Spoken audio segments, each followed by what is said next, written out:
She thought she was untouchable. For 20 years, Margaret Ward ruled the skies. Not as a pilot, but as something just as powerful. She enforced the rules, controlled the order, and made sure that every passenger in first class understood exactly who was in charge. Until one mistake changed everything. One moment, one decision, one instinct she never questioned, until it was too late. She put her hands on a child. And that child belonged to the most powerful man on the plane. Now, the world has turned on her. The internet has branded her a villain. Her name is being erased from the industry she once ruled. She is the one being cast out, discarded, forgotten. But the real question is, was this truly just one mistake? Or was it something deeper? Something that had been there all along? Where are you watching from today? Drop your city in the comments below. Hit the like button, and subscribe for more gripping stories like this. Now, let's begin. At 35,000 feet, the world below seemed almost unreal. Just vast stretches of land and ocean. Oblivious to what was happening above it. Inside the first-class cabin of Flight 1624, the air was thick with quiet murmurs, the clinking of ice against glasses, and the occasional rustle of newspapers being folded and refolded in an unconscious ritual of pretense. The rich, the powerful, the ones who had paid for luxury, sat cocooned in their seats, believing that comfort was their right, that silence was owed to them. Samuel Carter sat among them, though he had never deluded himself into thinking he was one of them. He had earned his seat through years of work, through sleepless nights, through the weight of expectations that had been placed on him since birth. But to some people, no amount of success would ever be enough to make him belong. His son, Elijah, was restless, not disruptive, not screaming, just a 2-year-old in a world that wasn't designed for him. The hum of the plane did nothing to soothe him, nor did the soft whispers of his father, murmured into his curls like a quiet prayer. Samuel rocked him gently, hoping for sleep, knowing it would not come easily. A few rows ahead, Margaret Ward stood with her arms crossed, watching. She had been a flight attendant for over 20 years. She had seen it all: spoiled businessmen snapping their fingers for service, entitled passengers treating her like a piece of furniture, people who believed their ticket had bought them the right to demand, to control, to command. She had learned to tolerate them all. But this irritated her. The child's occasional whimper, the way he shifted in his father's arms, the way the father, tall, dark-skinned, impeccably dressed, held him close, unbothered by the stares of others. There was something about it that unsettled her.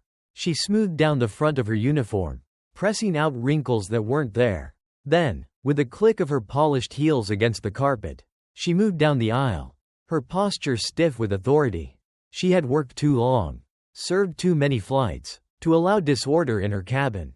She stopped beside Samuel's seat. "Sir," she said, her voice polite but firm, "I need you to keep your son quiet.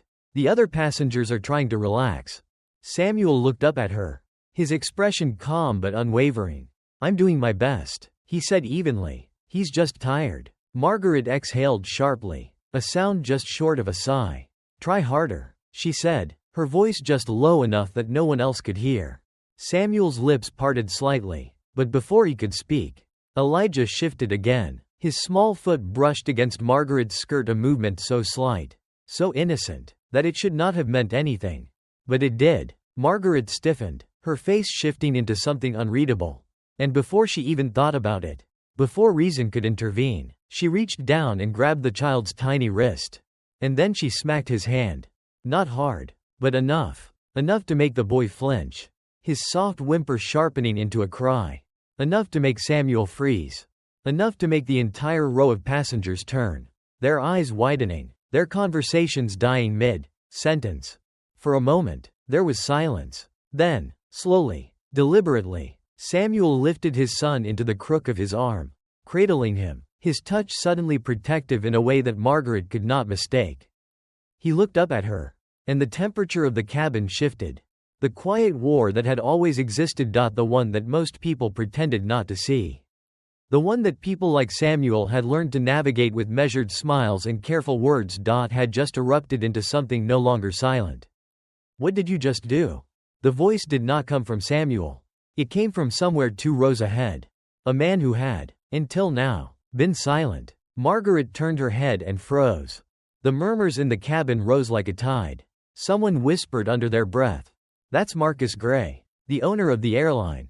Margaret's mouth went dry. She had seen the first class list. She had checked it twice. His name hadn't been there. He wasn't supposed to be here. But he was. And he was standing. And he was looking directly at her. The weight of it, the absolute finality of it, hit her all at once. Her authority.so absolute just a moment ago. Was crumbling. Margaret opened her mouth, but nothing came out. And Marcus Gray, voice controlled, voice dangerous, took a slow step forward. You put your hands, he said, his words measured, each syllable deliberate, on my son? And in that moment, Margaret knew. She had just lost everything. The moment Marcus Gray spoke, the air in the cabin changed. It was a subtle shift. But everyone felt it, like the second before a storm breaks. When the wind dies down and the birds fall silent. The passengers had been comfortable in their illusion of distance, wrapped in their own worlds of noise-canceling headphones and half-finished cocktails. But now they were present. Now, they were watching. Margaret Ward knew how power worked. She had spent decades cultivating it, wearing it like a second skin, believing it was woven into the very fabric of her uniform. A crisp navy blue suit.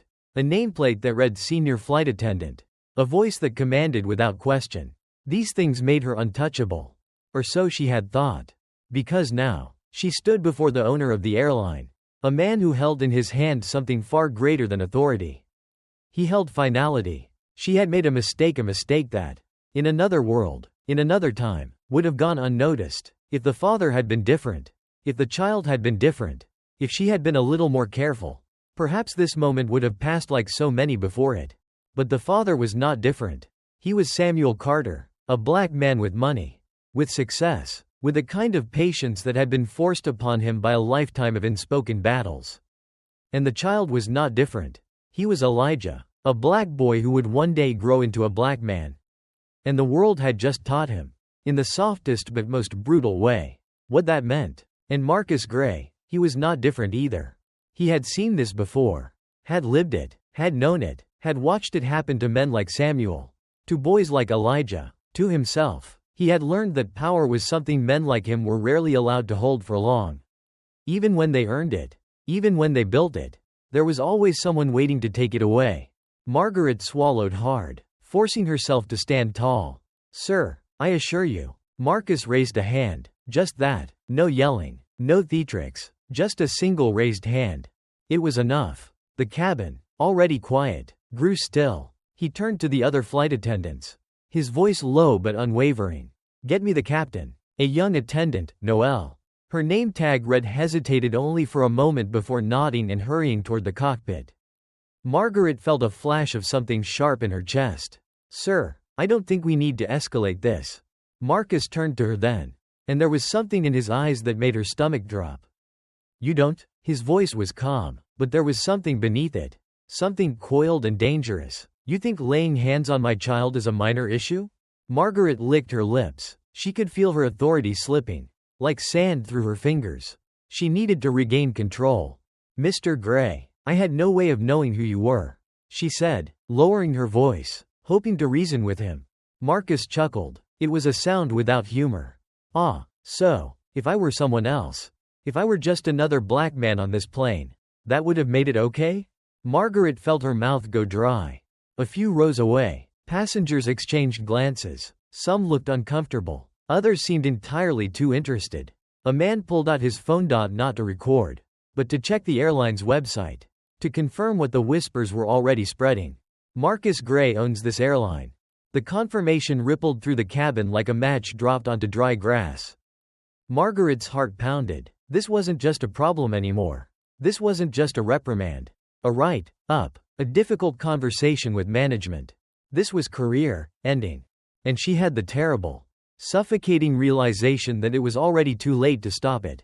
The cockpit door opened. Captain Richard Ellis, a man in his late 50s with neatly combed silver hair, stepped out. His sharp blue eyes took in the scene in a single sweep before landing on Marcus Gray. Mr. Gray, he said, his voice measured. I was told you needed me. Marcus turned to face him fully. Your lead flight attendant thought it was appropriate to discipline my child. He said, and the way he said discipline made the word sound like something venomous.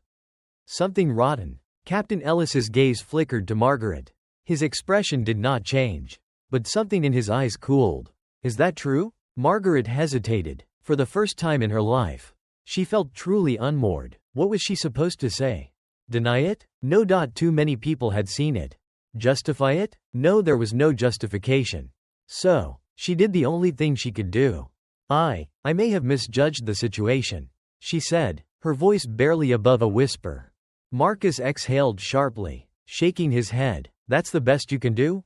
Captain Ellis straightened his posture. His voice was neutral, but firm. Mr. Gray, I assure you this will be handled appropriately. Marcus nodded. Good, because I want a full report on my desk by the time we land. Margaret opened her mouth. To say what? She didn't even know. But before she could speak, Captain Ellis turned to her. Miss Ward, he said, his voice final, effective immediately. You are relieved of duty for the remainder of this flight. The words hit her like a slap. Passengers gasped. Someone muttered, oh my God. Margaret felt her legs go weak. No, this wasn't happening. This couldn't be happening. Captain, please. You will take a seat in the crew area. Ellis continued, his tone making it clear there was no room for argument. Upon landing, you will be escorted off the aircraft for further review. Her breath came in quick, shallow bursts. She could feel it now. The world crashing down around her. The walls of her carefully built career closing in. The other flight attendants were not looking at her. Noelle, the young attendant who had called the captain, swallowed hard but said nothing. The others, her colleagues, her subordinates, kept their eyes firmly ahead, their faces impassive. No one was coming to help her. Captain Ellis turned to Marcus. Will that be sufficient for now, sir? Marcus studied him for a long moment, then nodded once. For now. Ellis nodded in return. Then I suggest we all take our seats and prepare for landing. With that, he turned and strode back toward the cockpit. Margaret stood frozen, humiliated, trapped, powerless. Then, slowly, painfully, she turned and walked to the back of the plane. The passengers watched her go. No one said a word. No one stopped her. The illusion of power was a fragile thing. And Margaret Ward had just learned how quickly it could be taken away. Margaret Ward had always believed in order. She had believed in rules, in hierarchy, in the quiet power of routine. There was a way things were supposed to go, a way the world was supposed to function. And she had always been in control of that small world inside the aircraft. A world where she dictated the terms of service, where her uniform meant something, where her authority was unquestioned. But now she sat in the crew seat, her hands clenched into fists in her lap, her chest rising and falling in uneven breaths. She was no longer the one giving orders. She was the one waiting for a verdict. The cabin had settled into an uneasy quiet, the kind that comes after a storm but before the damage is fully understood. Margaret could feel the weight of eyes on her. The murmurs just soft enough that she couldn't make out the words but loud enough that she knew they were about her. Somewhere down the aisle, Samuel Carter sat with his son still cradled in his arms. The boy had long since stopped crying. His tiny body curled into his father's chest. But Samuel wasn't watching his son. He was watching her. His gaze wasn't one of anger. It wasn't even contempt. It was something worse. It was recognition. He had seen this before. Not this exact moment. Not this exact woman. Not this exact flight. But the pattern of it. The way power worked. The way someone like Margaret Ward could wield it against him. Against his son. Against his family. And how, even when she was wrong, even when she was caught, she still believed she should be able to get away with it. Margaret turned away, her stomach twisting. She had been caught, but part of her, a deep, ugly part, still believed there had to be a way out. The plane began its descent, the voice of the captain coming over the intercom, instructing passengers to fasten their seatbelts, to prepare for landing, the usual announcements, the usual tone of calm professionalism. But there was nothing usual about this flight anymore. A flight attendant, Noelle, the young one, walked past her, hesitated, then bent slightly toward her seat. They'll be waiting for you at the gate, she said softly. Margaret swallowed hard. Of course, they would be. She forced herself to nod. But Noelle didn't move right away. She hesitated, looking at Margaret as though searching for something, some sign of regret, some acknowledgement of what had happened. Margaret said nothing, and Noelle walked away. The wheels touched down with a heavy thud, rolling down the tarmac as the engines roared their final descent. Inside, passengers began to shift, stretching, reaching for their belongings, shaking off the weight of the past few hours. But the tension in the first-class cabin remained. The fasten seatbelt sign flicked off. Margaret didn't move. She couldn't. From where she sat, she could see Marcus Gray standing. He was in no rush, calmly retrieving his carry-on from the overhead compartment. He moved with the kind of stillness that came with knowing, truly knowing, that he held all the power in the room. He didn't need to raise his voice. He didn't need to demand anything, because everyone already knew what was going to happen. Margaret's fingers dug into the fabric of her skirt. Maybe if she just spoke to him, if she just explained, if she found the right words, she could. Miss Ward. She looked up. A man in a dark suit stood in the aisle, near the front of the plane. He had the bearing of someone accustomed to handling problems quickly and quietly. Behind him, a uniformed airport security officer stood waiting for her. A fresh wave of nausea rolled through her stomach. She forced herself to stand. Her legs felt unsteady beneath her, her hands gripping the armrest as she pushed herself upright. And then, the worst part, the walk. Passengers watched, some outright staring, others sneaking glances from the corners of their eyes. A woman with pearl earrings whispered something to the man beside her, who nodded grimly. Another man, one of the few who had been watching since the moment the incident began, shook his head slightly. His expression unreadable. The eyes followed her, not with sympathy, with judgment, with certainty. Margaret Ward, the woman who had commanded this space, who had set the rules, who had once walked these aisles as though she owned them, was now being led out like a passenger who had been denied boarding. She reached the front of the plane, stopping in front of the man in the suit. "Miss Ward," he said again, his voice polite but firm. "If you'll come with us." Margaret's throat tightened. She wanted to protest. She wanted to fight. She wanted to tell them this wasn't fair. But there was nothing left to say. She stepped forward, and Marcus Gray didn't even look at her. That was the worst part. Not the security, not the humiliation, the indifference. To him, to Samuel Carter, to all the passengers who had witnessed her downfall. She no longer existed. And that realization hit her harder than anything else. The walk down the jet bridge felt longer than any flight she had ever worked. The polished floors, the white walls, the sterile fluorescent lighting. It all blurred together. At the end of the hallway, another man in a suit waited. An airline executive. Margaret squared her shoulders. Maybe if she could just talk to him. If she could explain. "Miss Ward," the man said before she could speak. His tone brisk, professional, distant. "Your employment with the airline is under immediate review. You are to surrender your badge and uniform before leaving the premises." She blinked. The words didn't seem real. "My badge?" she echoed, as if she hadn't understood. "Yes." Her fingers trembled as she reached up, unclipping the lanyard that had rested around her neck for years. The badge. The one that had granted her access to secured areas. That had given her authority. That had been a symbol of who she was. Now felt meaningless in her hands. She placed it in the executive's waiting palm. And just like that, it was over. She wanted to scream. She wanted to tell them she had given her life to this airline.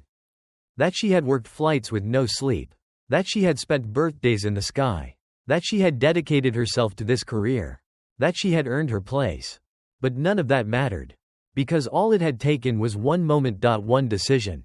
One failure. One act of arrogance. To erase everything she had built. She had spent years believing she had control. But power, real power, had never belonged to her.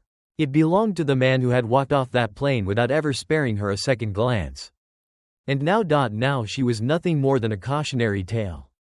The airport terminal was a vast, impersonal machine. People moved through it in steady streams, their footsteps a rhythmic hum against the polished floors. The scent of coffee, disinfectant, and jet fuel hung in the air.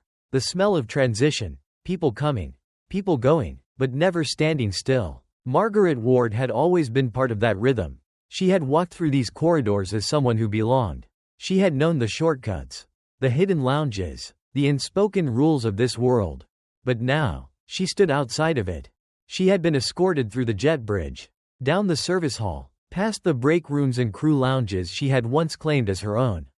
And now, she sat in a small, featureless room tucked behind the main terminal, waiting. Her uniform still looked the same. The navy blue fabric still held its starch. The golden airline insignia still gleamed on her chest. But none of it meant anything anymore. She had turned in her badge. She was no longer part of this world. But the worst part wasn't losing the job. It was the waiting. The waiting for them to decide her fate. She wasn't naive. She knew how this worked. The airline didn't want bad press. They didn't want headlines about a flight attendant disciplining a child. Especially not this child. Not this father. Not this man who owned the airline itself. Marcus Gray had spoken without speaking at all. He had walked away, and the airline had understood the message. Now, Margaret was here, waiting for the official confirmation of what she already knew. She was finished. The door opened. A man stepped inside. Daniel Clark, senior HR executive, someone she had known for years. He had been at the Christmas parties, the annual training sessions, the dull meetings where she had once been asked for her expertise. Now, he wouldn't even look her in the eye. He sat across from her, adjusting his tie. The air between them was thick with something unspoken. Margaret straightened her spine, her hands resting in her lap. If there was a moment to fight, it was now. Daniel, she said, keeping her voice even, tell me what's happening. Daniel sighed. Margaret, he began, carefully choosing his words. You've been with this airline for a long time. But after today's incident, it was a misunderstanding. She interrupted. I didn't hurt the child. Daniel, I was doing my job. He looked at her then, and his eyes held something cold. Your job? He echoed. Margaret swallowed. Yes, she said, forcing confidence into her voice. Certain passengers can be disruptive. It's my responsibility to maintain order in first class. That child was loud. And his father. She hesitated. Daniel's gaze sharpened. His father what? Margaret? She pressed her lips together. The words were caught in her throat because she knew how it sounded. Knew what it meant. She could say it plainly. That his father thought he was untouchable. That his father didn't belong in first class. At least not in the way she had decided first class passengers should behave. But saying it out loud would be an admission. She wasn't ready for that. So instead, she lowered her voice. You know what I mean. Daniel exhaled, leaning back in his chair. That's the problem, Margaret, he said. I do know what you mean. Silence stretched between them. Margaret's fingers curled into her lap. This isn't fair, she said. Fair? Daniel let out a bitter chuckle. Margaret, this is bigger than you. She stiffened. You put your hands on a black child. A black child in first class. In front of his father. In front of passengers who all had phones. Cameras. The internet. Do you understand how bad this looks? Margaret felt heat rise in her chest. So this is about optics. Not what actually happened, she snapped. Daniel's jaw tensed. It's about everything, he said. Margaret shook her head. You know me. You know I'm not that kind of person. Daniel's expression was unreadable. Don't you? She pressed. A long pause. Then, softly. I don't know, Margaret. The words hit harder than she expected. She had known Daniel for years. Had sat beside him in countless meetings. Had shared drinks at corporate events. He had been a colleague. Someone who had always treated her with respect. But now, she saw it. The doubt. She saw the moment he realized that maybe, just maybe, he had misjudged her all along. The silence between them was suffocating. Then Daniel straightened, adjusting his cuffs, signaling the end of the conversation. You're suspended, he said flatly, pending a full investigation. Margaret's stomach dropped. Suspended? She echoed. You'll be formally notified in writing. Daniel continued. But between you and me, you should start thinking about your next step. Margaret's hands clenched. This is my career, she said, her voice sharp. Daniel nodded. It was. Then, standing, he smoothed down his suit. Security will escort you out. Margaret stared at him. Daniel, she said, her voice barely a whisper now. But he was already moving toward the door. He paused only once, just long enough to say, take care, Margaret. And then he was gone. The walk through the terminal was different now. Before, She had been the one commanding the space. Now, she was just another person in uniform walking toward an exit she would never return through. People whispered. Some stared. She passed a group of flight attendants. Their voices hushed as they stole glances at her. They had heard. News traveled fast in the airline industry.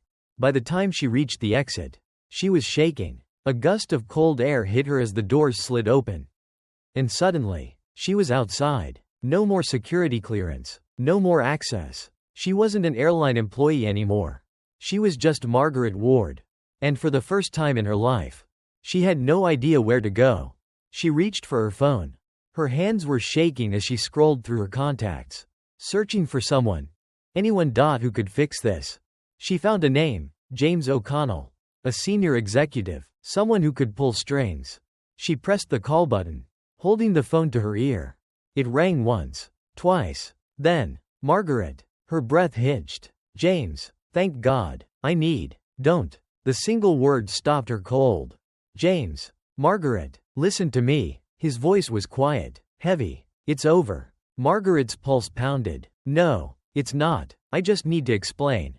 No one is taking your calls. His voice was distant now. No one is going to save you. Silence stretched. Then, softer. I'm sorry. A click. The line went dead. Margaret slowly lowered the phone. The world around her moved on, passengers hurrying to their flights. Taxis pulling up to the curb. No one stopped. No one looked at her. And for the first time in her life, Margaret Ward truly understood what it meant to be invisible. Margaret Ward sat in the back of a taxi, her hands clasped in her lap so tightly that her knuckles had turned white. The city outside the window blurred past in streaks of gray and gold. A world that no longer had a place for her. She had never been in this position before. Never. For 20 years, she had walked through airports with authority.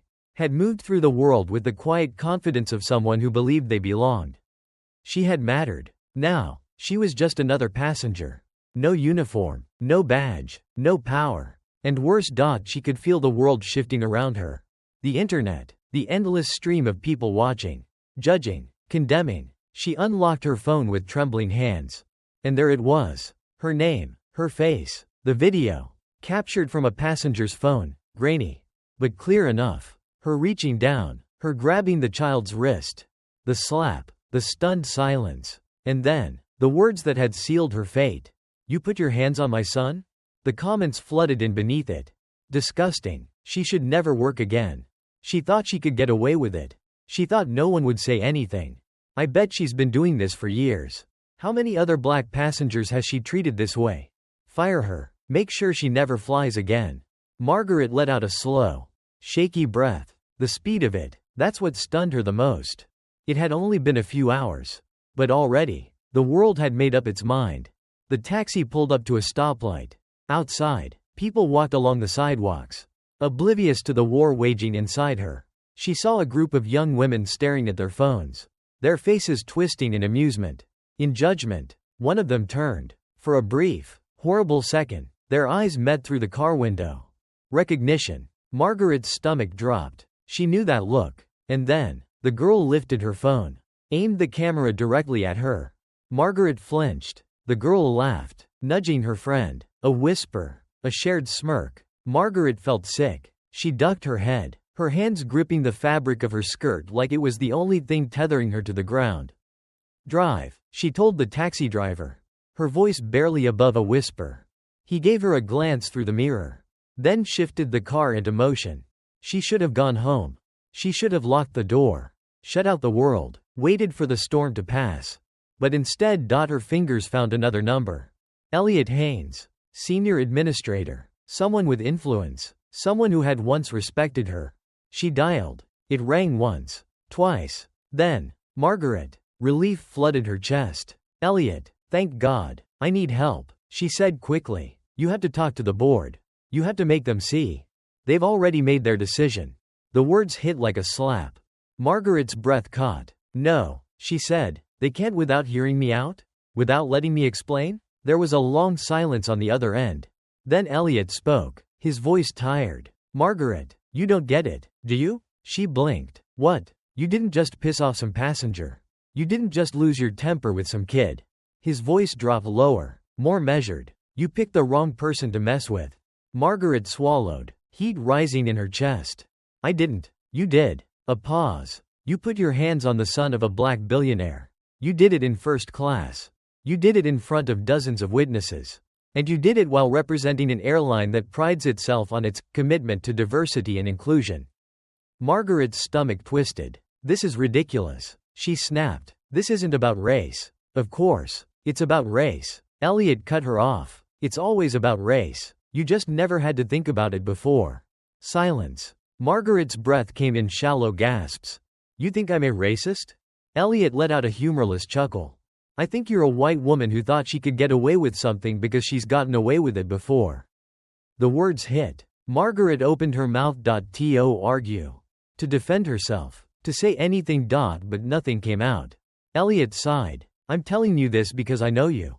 Margaret, I know you're not stupid. So listen to me carefully. This isn't just about your job anymore.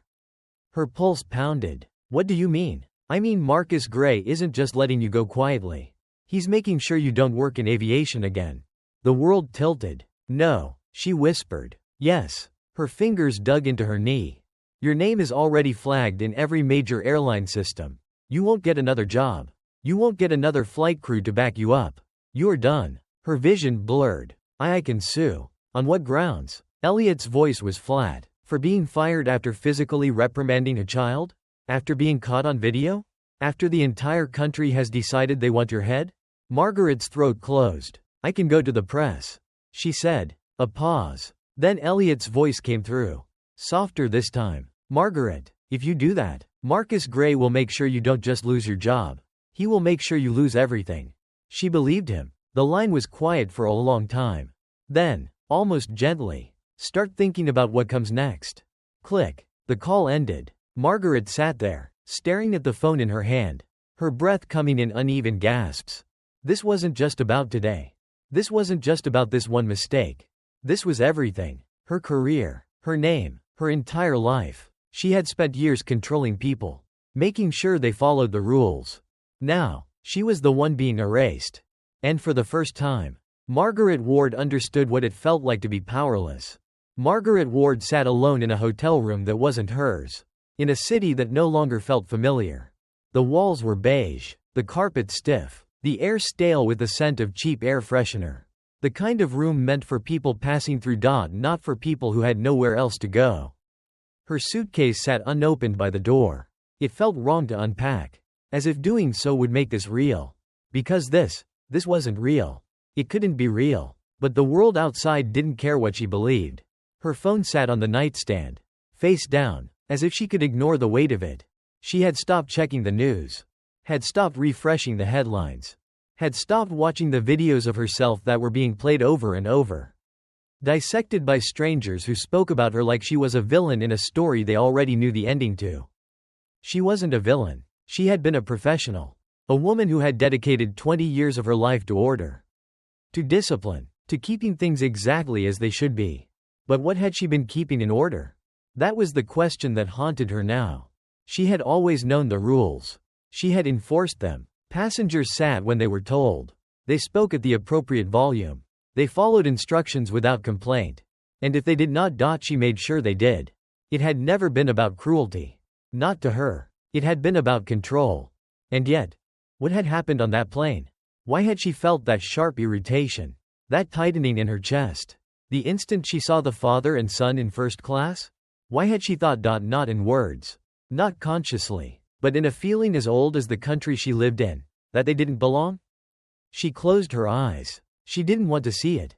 Didn't want to see herself. Because for the first time, she was starting to understand something she had never allowed herself to see. She picked up her phone. She scrolled through her contacts. Names she had built a career alongside. People who had respected her. People who had depended on her. People who had, once, called her friend. Her finger hovered over a name. Rachel Simmons. She had known Rachel for years. Another flight attendant. One who had laughed with her over drinks at the hotel bars they had crashed in between shifts. Rachel had always said that Margaret was tough, but fair. Rachel would listen. She pressed call. The phone rang once, twice, and then, voicemail. Hey, This is Rachel. Leave a message and I'll get back to you when I land. Margaret clenched her jaw. She hung up. She tried another. And another. Voicemail. Silence. Doors closing in her face. She had spent years believing she was respected, that she was part of something bigger than herself. But power was a strange thing. People respected it when you had it. But the second it was gone, they acted as if you had never existed at all. Her phone buzzed. A new email. She knew what it would say before she even opened it. But still, she read every word. Subject. Employment status update. Dear Ms. Ward. Effective immediately. Your employment with the airline has been terminated. Your final paycheck will be processed within 7.10 business days. Your benefits will cease at the end of the month. You are not permitted to enter any airline-owned properties, including employee lounges, crew quarters, or airport offices. We appreciate your years of service.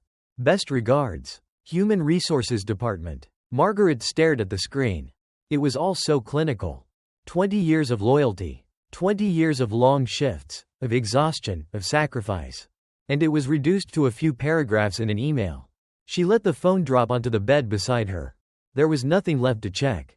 Nowhere left to go. She had nothing. Margaret moved to the small bathroom. Flicking on the light, she stared at herself in the mirror. Her uniform was gone. Just a simple blouse, black slacks, clothes that made her feel smaller than she had ever felt before. Her hair was neat, but there were stray strands out of place. A sign of someone who no longer had to uphold an image. Her eyes were tired. And for the first time, she saw something she had never wanted to see before. She saw who she was. Not the woman she had told herself she was. Not the professional, the enforcer, the one who kept things in order. She saw the woman who had reached down and put her hands on a black child without thinking. The woman who had assumed no one would stop her. The woman who had felt entitled to control. She had spent years believing she was good. But what if she wasn't? What if she had never been? Her breath hitched. She turned away from the mirror. But no matter how hard she tried, she could still see herself. Margaret Ward had always believed in certainty. She had believed in rules. How they created order. How they kept chaos at bay. She had believed in hard work. That if you gave yourself to a system, the system would take care of you. But now, she stood in the wreckage of that belief. The job was gone. The respect was gone. Her place in the world was gone. And for the first time in her life, she had to ask herself why. The streets of the city were the same as they had always been, people rushing. Voices rising and falling, cars honking in the distance. But Margaret felt as though she had stepped into an entirely different world. Because before, she had belonged. And now, she was a ghost. She passed by the airport. Saw the uniforms of the flight attendants walking in and out.